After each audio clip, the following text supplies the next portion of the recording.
Welcome to Business Made MSPeasy, a video series featuring quick and dirty tips for MSPs from MSPs to drive business success to new heights.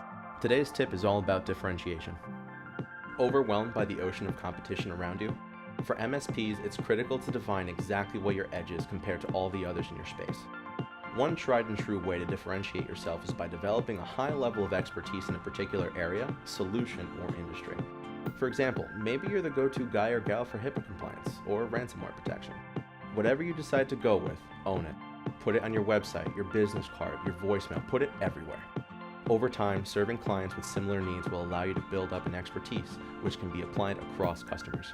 You'll become the go-to person and people will come to you. Want to learn more? We've got plenty more MSPeasy tips where that came from. Check out the full ebook, 7 Best Practices of Successful MSPs today.